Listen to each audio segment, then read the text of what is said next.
नमस्कार, आप सभी का बहुत स्वागत है साधना न्यूज में और मैं हूं आपके साथ मनीष कुमार। मुख्यमंत्री डॉक्टर मोहन यादव उज्जैन टावर चौक पर चेटी चंड महापर्व पर आयोजित सिंधी समाज के चल समारोह का शुभारंभ किया।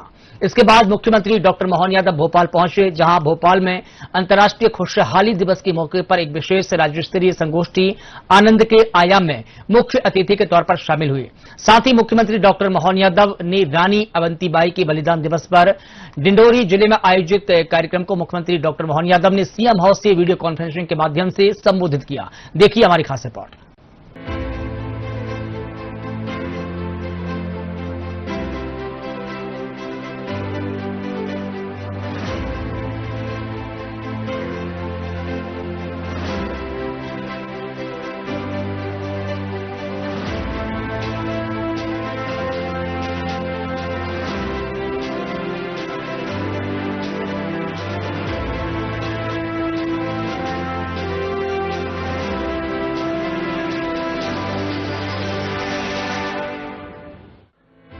मुख्यमंत्री डॉक्टर मोहन यादव ने उज्जैन के टावर चौक पर चेटी चंड महापर्व पर आयोजित सिंधी समाज की चल समारोह का शुभारंभ कर चल समारोह को संबोधित किया। मुख्यमंत्री डॉक्टर मोहन यादव ने कहा कि चेटी चंड का पर्व अखंड भारत की याद दिलाता है और भारतीयों के हृदय में अखंड भारत का सपना जागृत रखता है। सामाजिक उत्सवों से एक दूसरे के प्रति प्रेम और आत्मीयता बढ़ती है। मुख्यमंत्री डॉक्टर मोहन यादव ने सम्राट विक्रमादित्य को उनकी वीरता, न्यायप्रियता और दानशीलता के लिए याद किया। उन्होंने कहा कि सम्राट विक्रमादित्य से प्रेरित होकर शासन उन गुणों को आत्मसात कर सुशासन के नए आयाम स्थापित कर रहा है। मुख्यमंत्री डॉक्टर मोहन यादव ने भगवा ध्वज लहराकर चल समारोह का शुभारंभ किया। रैली में विशिष्ट अतिथि राज्यसभा सांसद और एक्ट्रेस जयप्रदा, मशहूर एक्टर आफ्ताब शिवदासानी, तारक मेहता का उल्टा चश्मा फेम गोली उपस्थित रहे। आज के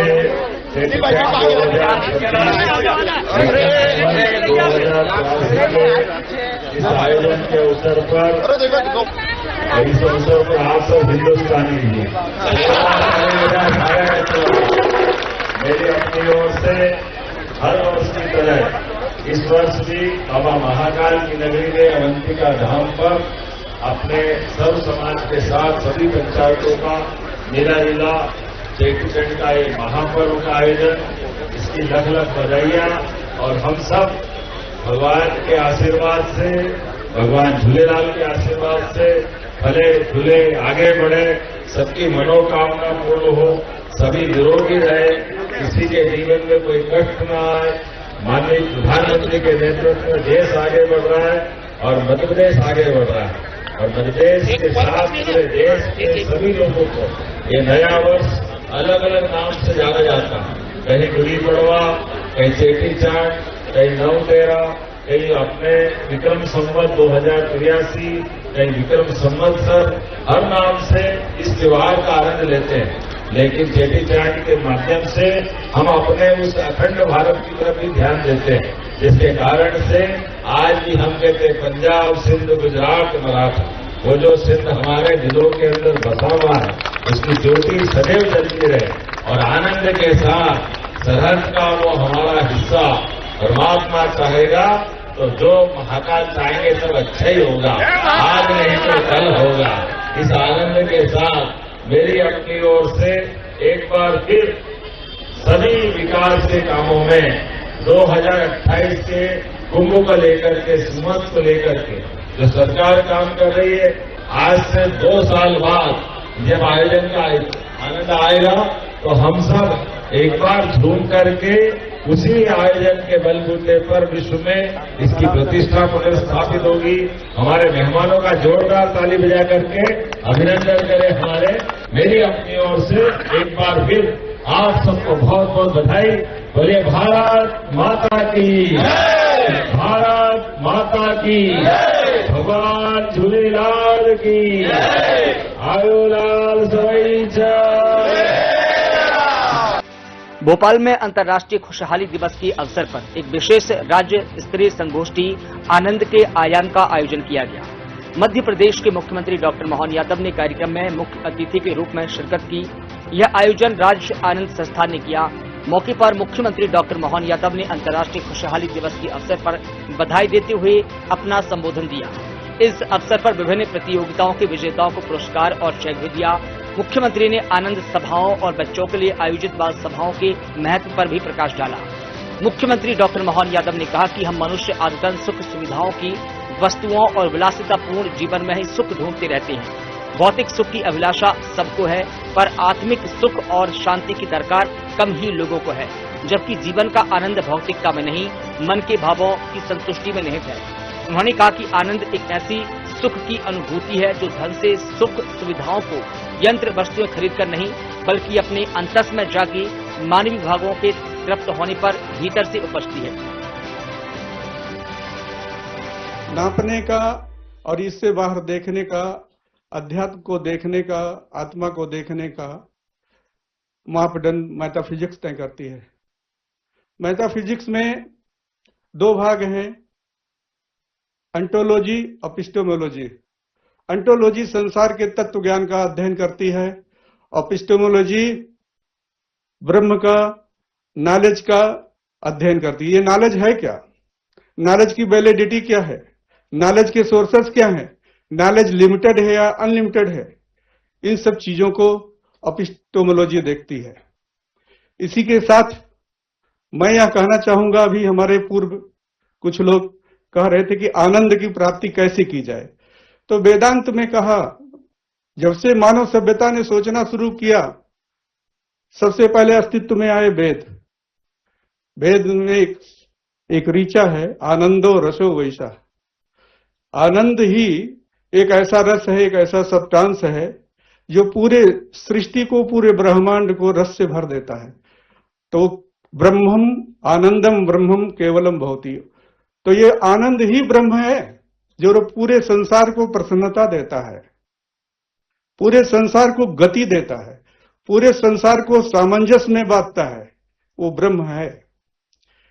भारत जब गुलाम था, तब यहां एक ऐसा समय था, विलियम हेस्टिंग यहां का वाइस राय था, तो उसने कहा, भाई आप लोगों में बड़ी उत्साह है और बहुत आप लोगों में एकता है, इसका कारण क्या है? तो पंडित दीनदयाल उपाध्याय जी के शिष्य जो थे, उन्होंने गीता उसके सामने रख दी। जब विलियम हेस्टिंग ने गीता को पढ़ा तो कहा, this is essence of Indian wisdom. ये भारत का एक ऐसा तत्व ज्ञान है और भारत के पास एक ऐसा ज्ञान है, एक ऐसा मेथड है, अब भारत अधिक दिन गुलाम नहीं रहेगा, अब भारत स्वतंत्र हो जाएगा। उस समय विलियम हेस्टिंग ने कहा था, और यही गीता पूरी दुनिया में गई। जब यूरोप में गई, यूरोप के सबसे बड़े फिलोसोफर थे हेगल, उन्होंने जब गीता को पढ़ा और अपने शिष्यों के साथ सामने रखा, जो राइटिस्ट बढ़ते थे, जो लेफ्टिस्ट थे, दोनों के साथ रखा, और रखने के बाद कहा, ये this is essence of Indian wisdom. ये भारत का एक ऐसा ज्ञान है, एक ऐसी अलमीरा है, एक ऐसा मेथड है कि भारत पूरी दुनिया को एक दिन एक मार्गदर्शन देगा और भारत अब गुलाम नहीं रहेगा। तो भारत की गीता को हेगल ने भी अपनाया, राइटिस्ट ने भी अपनाया, लेफ्टिस्ट ने भी अपनाया, और यही गीता जब अमेरिका में गई इसी तरह से, तो अमेरिका के जो फिलोसोफर थे, जो विचारक थे, स्कॉलर थे, उन्होंने देखा तो कहा कि गीता हमें परफेक्शन का ज्ञान देती है, और ये परफेक्शन हमारे जीवन का आधार है, और गीता को पढ़ करके हम पूरी दुनिया को चैलेंज करेंगे, फ्रॉम निडल टू मिसाइल। पूरी दुनिया को फ्रॉम निडल टू मिसाइल से हम चैलेंज करेंगे, और उन्होंने परफेक्शन को उठा के रख लिया। परफेक्शन, प्रैक्टिस, प्रैक्टिस, अभ्यास, अभ्यास करो, ये अभ्यास ही योग है। और ये जब ये अभ्यास जीवन का योग बन जाता है, तब जीवन में कहीं कोई दुराव नहीं रहता, कोई संकट नहीं रहता।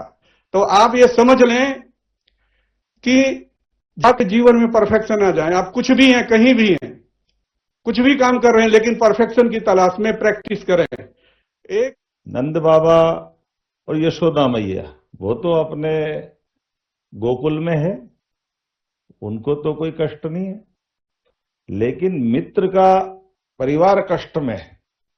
और मित्र के परिवार में कष्ट क्या है? वो स्वयं जेल में है। एक बच्चा पैदा हो जाए और पैदा होते ही उसको पैदा होने के साथ कंस हाथ में लेकर के नारियल की तरह खंबे पे फोड़ करके विभत्स तरीके से उसकी हत्या करता है।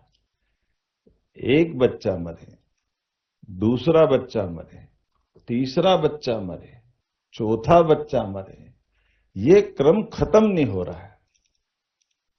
ये भी हमारे कथाकारों से ही निवेदन है। हम तो अपन राजनीतिक दृष्टि थोड़ी संकट में भी पड़ जाते बोलते बोलते, लेकिन अगर हम ध्यान से देखें तो 7 बच्चे एक के बाद एक, कोई 7वां ऐसा कहते कि वो गर्भ गिर गया, लेकिन बलराम दूसरी मां से, उस समय का विज्ञान कितना उन्नत होगा कि भ्रूण ही शिफ्ट हो गया रोहिणी माता के गर्भ में। 7 माह एक के पेट में, दूसरे 2 माह दूसरे के पेट में। अब ये उस काल का विज्ञान हो सकता है उतना होगा, मैं तो उस पर भी नहीं जाना चाहता हूं। लेकिन 8वें बच्चे को बचाना है और समाज के सामने ये चुनौती भी है कि ये भविष्य की बड़ी धरोहर है, एक बड़े संकल्प की पूर्ति होगी, बड़े कष्ट का अंत होगा। तो बच्चे को बचाने के लिए युक्ति बुद्धि से आज भी मुझे लगता कितना चुनौती का ये मुद्दा होगा कि यशोदा मैया और नंद बाबा अपनी संतान को, अपने मित्र को मरने के लिए दे। मित्र के पास जाएगा तो उसकी गारंटी थी कि कंस उसको छोड़ने वाला नहीं, लेकिन दूसरे के बच्चों को पाल करके अपने बच्चे से ज्यादा दुनिया में उदाहरण बन जाए कि कृष्ण और यशोदा मतलब मां बेटे का संबंध जो बताया है, ये आनंद हमारे अपनी संस्कृति से आ सकता है, ये सनातन संस्कृति से आ सकता है, जिनके जीवन में, और हमने कभी कहीं सुना भी नहीं है कि यशोदा मां ने कभी उफ किया हो या नंद बाबा ने कभी कहा हो कि ये कन्हैया हमारा है कि नहीं, जब तक उनके पास रहा। और ये दृष्टिकोण और ये दौर हम हर बार अलग अलग प्रकार से देखते हैं। कृष्ण भगवान के जीवन से भी देखते हैं, जाने अनजाने हमारे मुंह से गलती से निकल जाता है कि जब महाभारत के भीषण युद्ध में भगवान कृष्ण दोनों सेनाओं के बीच, अर्जुन तो अपने रिश्तेदार को मारना नहीं चाहता था, लेकिन जबरदस्ती से भगवान कृष्ण चढ़ा बढ़ा करके उसको लड़ाने पे मजबूर कर दिया। आनंद मंत्रालय के द्वारा ये जो आयोजन किया गया, मैं शुभकामना देता हूँ, बधाई देता हूँ। और सही में हमारे काम की दक्षता बढ़े। प्रशासनिक मसनरी में काम के कई सारे तनाव भी होते हैं, जीवन की कठिनाइयों को भूल करके हम अपनी क्षमता योग्यता से काम के प्रति निष्ठा के आधार पर अपने प्रत्येक समय का सदुपयोग करें और मनस्थिति भी आनंद में रहे। इस भाव को लेकर आनंद मंत्रालय की जो स्थापना हुई थी, और हम सब सौभाग्यशाली हैं। 2016 सिंहस्थ उज्जैन के आयोजन के बाद ये मंत्रालय हमारे अपने कई सारे उद्देश्य की पूर्ति करते हुए आगे बढ़ रहा है। उम्मीद करेंगे अंतर्राष्ट्रीय खुशहाली दिवस के अवसर पर हमारे विभाग के माध्यम से इस आयोजन का भी हिस्सा बने और भविष्य को लेकर भी इस पर काफी काम किया जाना है। मेरी अपनी ओर से प्रदेशवासियों को, देशवासियों को, सभी को अंतर्राष्ट्रीय खुशहाली दिवस की बधाई। स्कूल के पाठ्यक्रम में शामिल करेंगे? ये तो है ही है शामिल। आनंद सभाओं का आयोजन होता है। जैसे हमारे सैटरडे के दिन बच्चों की जो बाल सभाएं होती हैं, वो सच में आनंद सभाएं।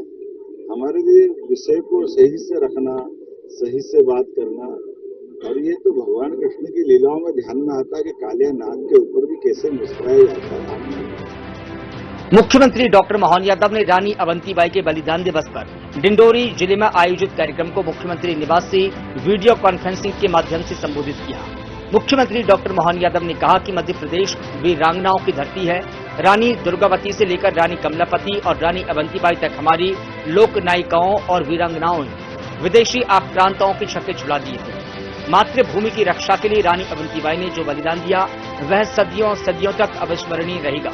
मुख्यमंत्री ने रानी अवंतीबाई के अटल साहस और अमर त्याग को भावी पीढ़ियों तक पहुंचाने के लिए उनकी स्मृति में डिंडोरी में 1 करोड़ रुपए की लागत से नवनिर्मित भव्य संग्रहालय का भी लोकार्पण किया। मुख्यमंत्री ने कहा कि यह संग्रहालय हमें रानी अवंतीबाई के बल और बलिदान की याद दिलाता रहेगा। इस संग्रहालय में उनकी फोटो गैलरी और उनके शस्त्र हमारी आने वाली पीढ़ियों को युगों युगों तक प्रेरित करती रहेंगी। दूसरा दिन है और रानी अवंतीबाई का बलिदान दिवस है। मैं ऐसी शक्ति स्वरूपा रानी अवंतीबाई के चरणों में प्रणाम भी करता हूं, अभिनंदन करता हूं आप सबका। ये बुंदेलखंड के बगल का महाकौशल का इलाका ये वीरों का है, महावीरों का, वीरांगनाओं का। हमारे लिए सौभाग्य की बात है, रानी दुर्गावती का भी कार्यक्षेत्र यही है, रानी अवंतीबाई का। रानी अवंतीबाई, दुर्गावती, कमलापति ऐसी वीरांगनाओं ने विदेशी आक्रांताओं के हमेशा छक्के छुड़ाए और सच में रानी अवंतीबाई का बलिदान तो अद्भुत है, जो सदियों सदियों तक रहेगा। रानी अवंतीबाई का जीवन तपस्या से कम नहीं। मां ब्रह्मचारिणी ने जैसे अपनी तपस्या से विजय प्राप्त की, ऐसे ही रानी अवंतीबाई ने अपना जीवन समूचा संघर्ष में बिताया। इसलिए हमारी सरकार के द्वारा अपनी सरकार के गठन के समय सागर में रानी अवंतीबाई के नाम पर विश्वविद्यालय की स्थापना की। मुझे इस बात की प्रसन्नता है, यशस्वी प्रधानमंत्री भी विरासत से विकास में ऐसे महापुरुषों को सदैव साथ रखते हैं, उनका स्मरण कराते हैं। हमारी सरकार अपनी ऐसी सारी गौरवशाली विरासत में जो किए गए कामों को स्मरण करते हैं। जोरदार अभिनंदन करें रानी अवंतीबाई के बलिदान के लिए आप सबके माध्यम से, जिनका जन्म सिवनी की मनकेहनी गांव में हुआ था। और ऐसा कहते कि तलवार जब उनकी चलती थी तो ऐसा लगता साक्षात जगदम्बा आ जाती। रानी अवंतीबाई जीते जी हमेशा अपने इस देश के लिए और खास करके उनके अपने काल में जिस प्रकार से उनने डिंडोरी में अपनी भूमिका अदा की, जैसे रानी लक्ष्मीबाई की भूमिका थी, वही भूमिका हमारी रानी अवंतीबाई ने निर्वहन की। राजा महाराजाओं जागीरदारों का अटूट गठबंधन बना करके जबलपुर, हीरापुर, विजयनगरगढ़, सुहागपुर सभी क्रांतिकारियों को जोड़ करके 50,000 से ज्यादा अपनी सब प्रकार की व्यवस्थाओं में संख्या बल के बलबूते पर ये जो ताकत के साथ लड़ने के लिए जो चाहिए वो सारी भूमिका उन्होंने हमेशा अदा की। मैं अपनी ओर से एक बार फिर राज्य की सारी कल्याणकारी योजना के बलबूते पर हम आदिवासी अंचल को आगे बढ़ाने में भी लगे और विकास के मामले में प्रत्येक व्यक्ति के जीवन में बदलाव आए। डिंडोरी तो अब हमारा सबसे प्राथमिकता वाला जिला है, मेरे लिए भी ये दिल का टुकड़ा है। डिंडोरी से मेरा एक अलग ही लगाव, आप सबके बीच में आकर के बैठना मेरा प्रभार का जिला होने के कारण से थोड़ी आत्मीयता ज्यादा ही है। इसलिए हमने अपने प्राथमिकता के काम में भी डिंडोरी को रखा है। बहुत जल्दी मैं डिंडोरी भी आने वाला हूं और अपने सारे विकास के कामों को समान रूप से आगे बढ़ाते हुए उस दिशा में आगे बढ़ेंगे। अभी तो पशुपालन विभाग के माध्यम से ये सवाल हमने किसान कल्याण वर्ष के माध्यम से मनाया। आपको ध्यान में होगा, पहली बार कोदो कुटकी खरीदने का भी अभियान चलाया। हमारे श्री अन्न की मोटे अनाज की फसल उसका जो लाभ है और अलग अलग प्रकार से हमने विभागों के बजट भी, खासकर जनजाति कल्याण वर्ष में बजट में हमने 26% की वृद्धि की। 47,428 करोड़ का बजट जनजाति समाज के लिए रखा है, क्योंकि हमारे लिए ये बात सही है, जितना हमारा मन है उस तरह का प्रबंधन भी चाहिए। इसलिए और आगे बढ़ाते हैं, और भी बहुत सारी योजना लेकर के आपके बीच में आने वाला हूं। लेकिन पीएम जनधन योजना के माध्यम से और धरती आबा योजना के अंतर्गत बहुत सारे काम हम करा सकते हैं। आज के इस अवसर पर, चूंकि आज तो बलिदान दिवस है, रानी के स्मरण करने का दिवस है और सरकार के माध्यम से अच्छे कामों में आपके साथ खड़े होने का मौका है, तो मैं अपनी ओर से एक बार फिर जिला प्रशासन को भी बधाई देना चाहता हूं, जिन्होंने एनीमिया मुक्त भारत के संकल्प के साथ एक दिन में 50,000 से अधिक महिला बेटियों की जांच की और डिंडोरी में एशिया बुक ऑफ रिकॉर्ड्स और इंडिया बुक ऑफ रिकॉर्ड्स पर दर्ज रिकॉर्ड बनाया। और इसी प्रकार से 14 साल से बड़ी बेटियां जिनको भविष्य में सर्वाइकल कैंसर हो, 14 से बड़ी और 15 से छोटी, 15 के जन्मदिन से पहले 4,000 का टीका सरकार के माध्यम से लगा रहा है। और यहां बेटियों को पंख देने के लिए पंखनी अभियान भी चला रहा है। बहुत सारे प्रकार से डिंडोरी में काम चल रहे हैं, लेकिन आज तो आप सबको देख के आनंद आ गया। रानी का बलिदान दिवस भी मना रहे और आपके दर्शन करने का मौका भी मिला। मैं अपने आप को भाग्यशाली मानता हूं। आपकी सबकी चेहरे की ऊर्जा और नूर बताता है कि हम और आप मिलकर के न केवल आगे बढ़ाएंगे, प्रत्येक घर में, प्रत्येक जिले में मध्य प्रदेश को यशस्वी प्रधानमंत्री के नेतृत्व में आगे बढ़ा के रहेंगे। पुनः मैं आप सबका अभिनंदन करता हूं, वंदन करता हूं। तो 1 करोड़ के लागत से जनजाति संग्रहालय का लोकार्पण भी आज हो रहा है। मैं उसको लोकार्पण यहीं से करने की घोषणा करता हूं और ये चैत्र नवरात्रि की भी आपको बधाई देता हूं। नया साल सबके जीवन में आनंददायी हो, फलदायी हो, शुभदायी हो, ये शुभकामना देते हुए अपनी बात समाप्त करता हूं। बहुत बहुत धन्यवाद।